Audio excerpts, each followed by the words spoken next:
What kind of gift could move the king of rock and roll to tears and leave his beloved mother speechless?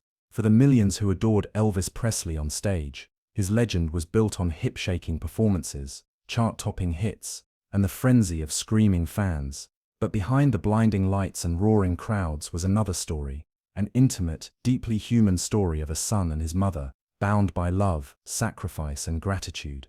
Before Elvis was a global icon, before the world crowned him the king, he was just a boy from Tupelo, Mississippi. Born into poverty during the Great Depression, Elvis knew the meaning of struggle from the very beginning.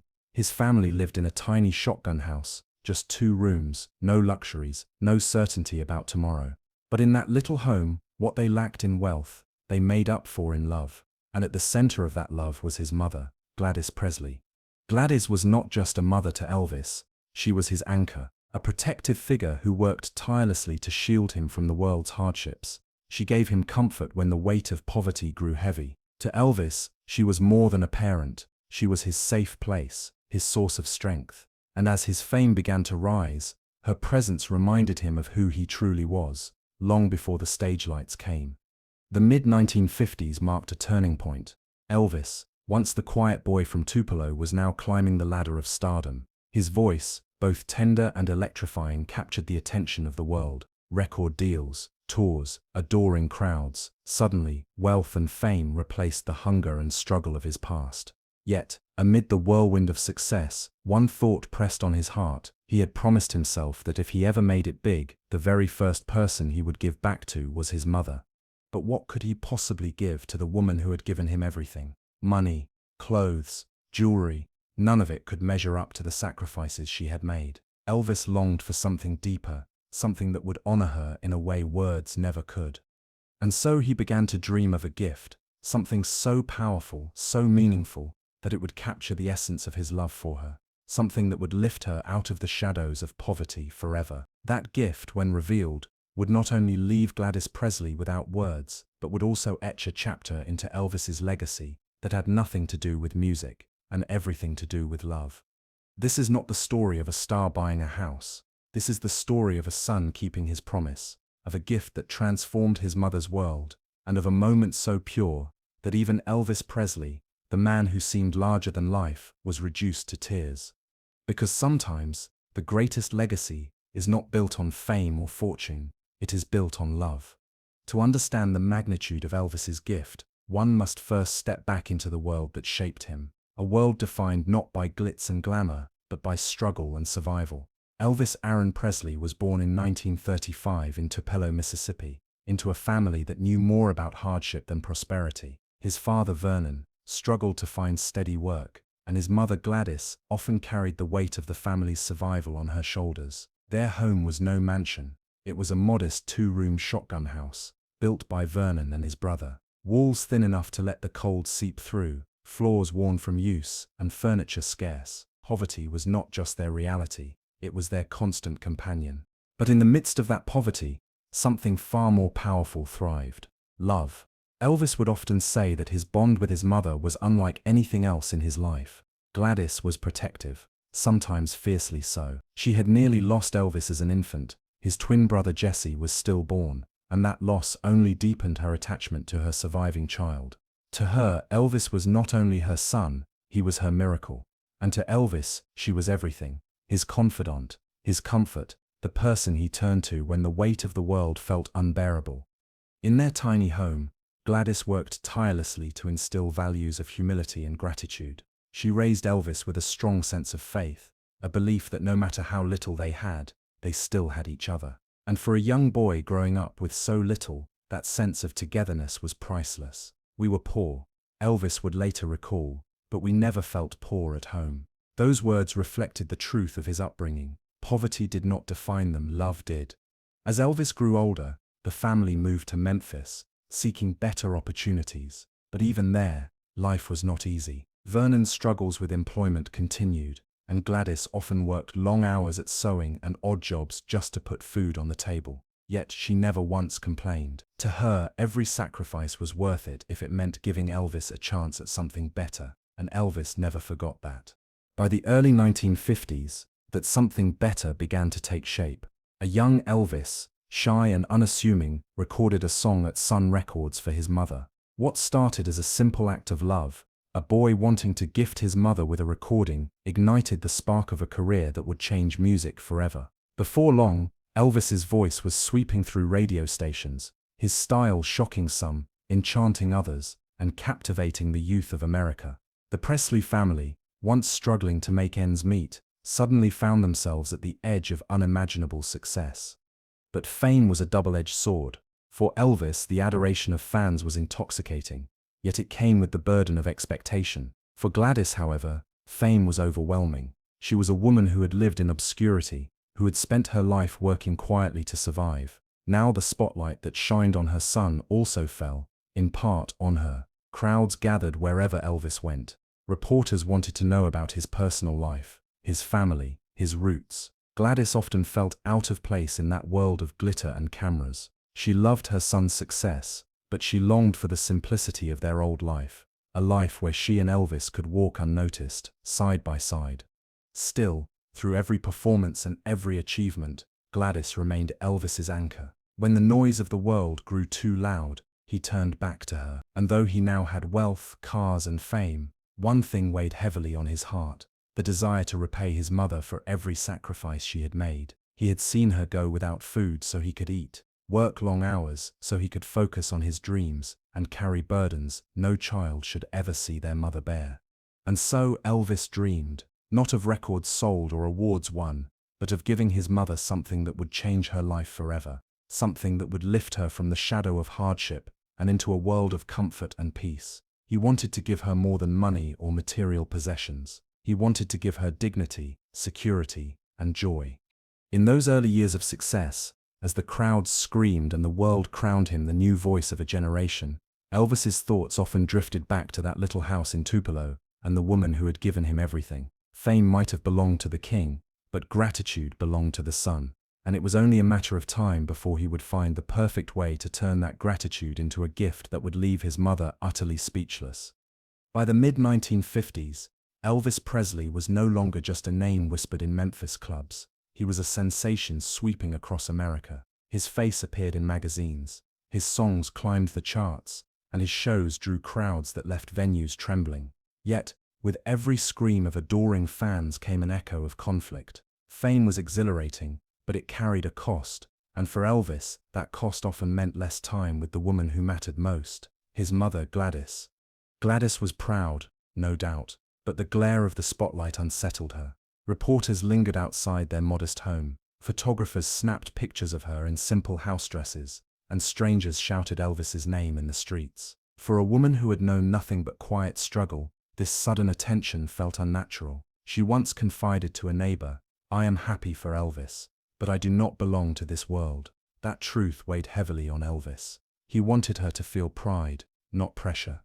At the same time, Elvis's schedule was relentless. Tours, recordings, and appearances pulled him further from the quiet moments he once shared with Gladys. But no matter how far he traveled, his mind always circled back to her. He could see her face in the crowd at his shows, though she rarely attended. He could hear her voice in the silence of hotel rooms, reminding him of their humble roots. And with each success, the urgency grew stronger. He had to give something back. What could repay years of sacrifice? He remembered the nights she went without supper so he could eat, the days she worked herself to exhaustion just to keep the family afloat, the tears she wiped away when bills stacked higher than their income. Elvis carried those memories like shadows. He told friends more than once, "One day I am going to give Mama the life she deserves. She will never know hardship again." That promise became his secret mission. Away from the spotlight, Elvis began searching. He quietly drove through neighborhoods in Memphis, staring at houses he could scarcely believe he could afford. Sometimes, after late-night recording sessions, he would ride alone past wide fields and sprawling properties, imagining his mother's laughter filling the halls of a grand home. The idea consumed him. This would not be just a gift, it would be redemption.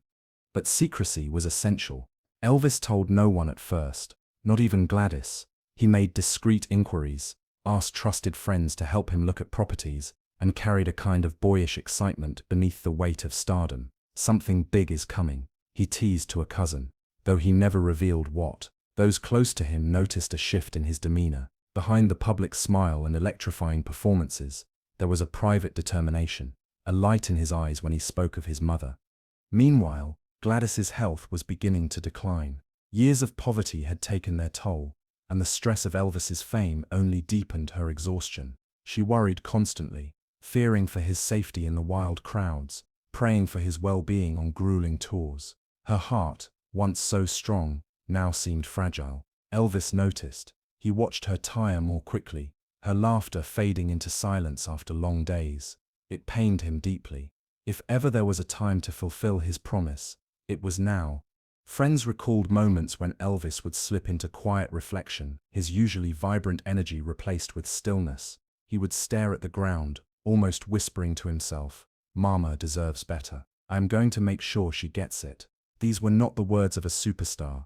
They were the words of a son carrying the weight of love and responsibility. The preparations grew more serious. He studied floor plans, visited properties under cover of night, and kept the details hidden even from those closest to him. Gladys sensed his secrecy and asked him gently, "Elvis, what are you up to?" He smiled but never answered directly. "Just wait, Mama. You will see." The tension built with every passing day. The boy from Tupelo was now a man with the power to change his mother's life forever, and as his plans inched closer to reality, the anticipation became unbearable. This was not about wealth or fame or headlines. This was about love, raw, unshakable love, and a gift that would change everything. The day finally came when Elvis could no longer keep his secret hidden. After months of quiet planning, whispered conversations, and late-night drives through Memphis, he was ready. The gift he had dreamed about since his earliest days of fame was now in his grasp. And it was not just any gift, it was the gift of a lifetime.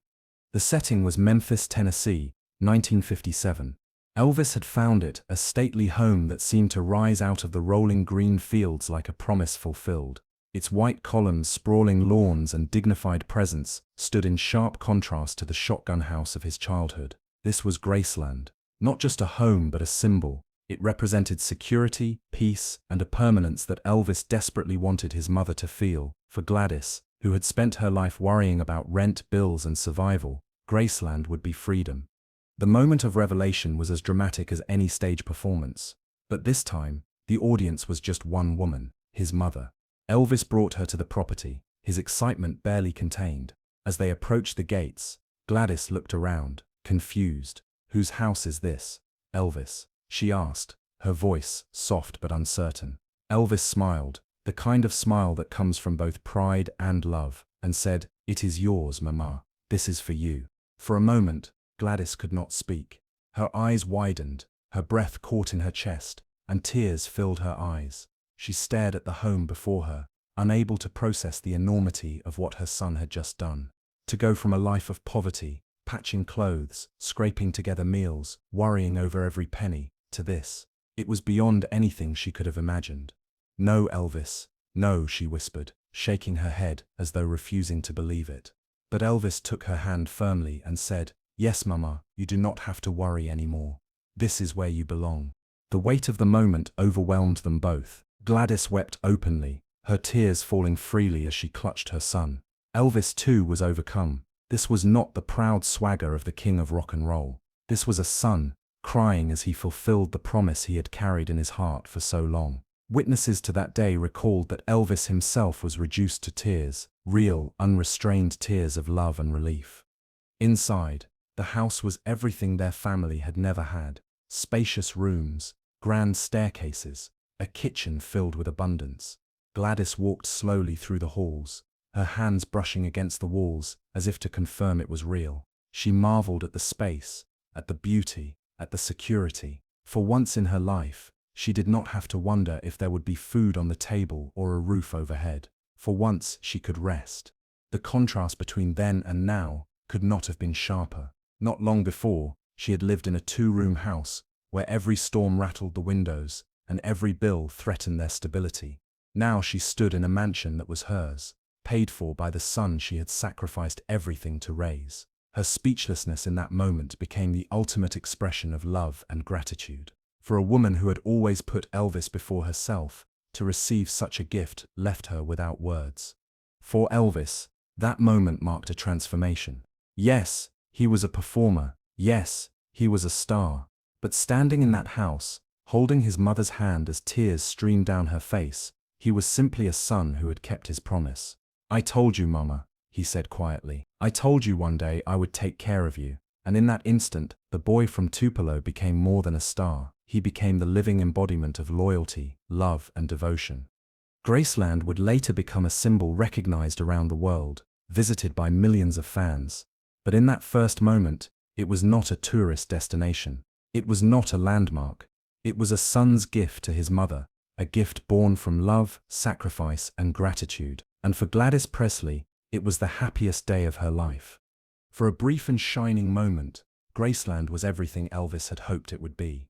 Gladys Presley, the woman who had endured so much hardship, finally had a home that reflected the depth of her son's love. Friends and neighbors recalled how Gladys would walk through the halls with quiet awe, her hands lingering on polished banisters and smooth walls, as though she still needed proof it was real. She would smile softly and say, "Elvis did this. My boy did this." For a woman who had once counted every cent just to keep food on the table, Graceland was not just a house, it was a miracle. But joy, as Elvis would painfully learn, can be fragile. The years of toil, the stress of raising a child in poverty, and the overwhelming adjustment to her son's fame had left Gladys weary. Though Graceland gave her comfort, it could not restore her health. By the late 1950s, her strength began to falter. She was plagued by exhaustion, weight loss, and a frailty that worried Elvis deeply. Doctors later diagnosed hepatitis, a condition that sapped her energy and left her bedridden for days at a time. Elvis, despite his grueling schedule, spent as much time as he could by her side. He would sit in her room, sometimes singing softly to her as he once had as a child. The world may have seen him as a superstar, but in those moments he was just a son again, holding his mother's hand, praying for her recovery, and wishing desperately that fame and fortune could buy her more time. In August of 1958, tragedy struck. Gladys's health deteriorated rapidly, and she was admitted to the hospital. Elvis, who had just begun his military service, rushed to her side. Those who were there recalled the sight of Elvis completely undone, his public composure stripped away. He cried openly, clinging to his mother, whispering, "Mama, please do not leave me." But Gladys's body had grown too weak to fight. On August 14, 1958, she passed away at just 46 years old. The impact on Elvis was devastating. Friends said they had never seen him so broken. He collapsed in grief, unable to imagine a life without the woman who had been his anchor from the very beginning. For days he wept uncontrollably, often telling those around him, "She was all I ever lived for." Graceland, once a gift of joy, now became a monument to loss. And yet, even in her absence, the meaning of that gift endured. Gladys may have only lived in Graceland for a short time, but in those years, she experienced a peace and security she had never known before. For Elvis, that knowledge was both a comfort and a torment. Comfort in knowing he had fulfilled his promise, torment in realizing how fleeting their time together had been. In the years that followed, Graceland transformed into more than just a home. After Elvis's own passing in 1977, it became a place of pilgrimage. Fans from across the world walked through its gates, not only to celebrate the king of rock and roll, but to touch the story at the heart of it all, a son's love for his mother. Graceland stood as a reminder that beneath the fame, the money, and the legend was a simple truth. Elvis Presley had been, above all else, a devoted son. For Elvis, that devotion never faded.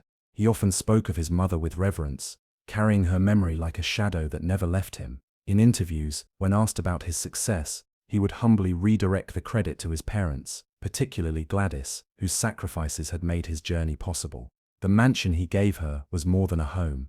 It was his way of saying, "You gave me everything, now I give this back to you."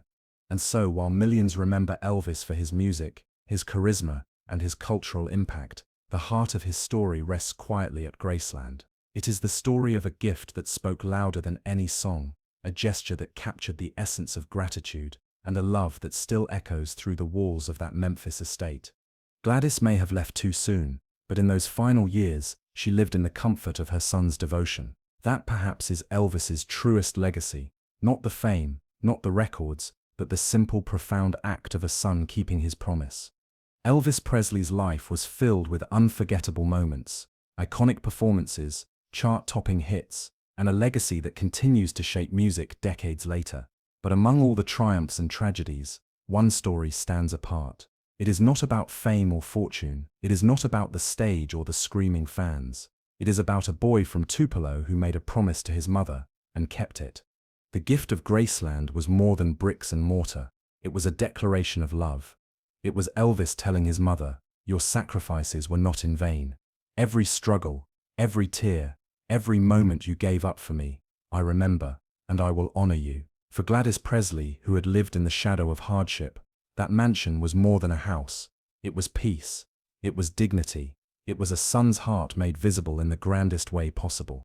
And though her time there was short, the meaning of that gift outlived her. Graceland became more than just a family home. It became a symbol of devotion, of gratitude, of love that transcends fame. Millions now walk through its halls, not just to glimpse the life of Elvis Presley, but to witness the story of a son who gave back to the mother who gave him everything.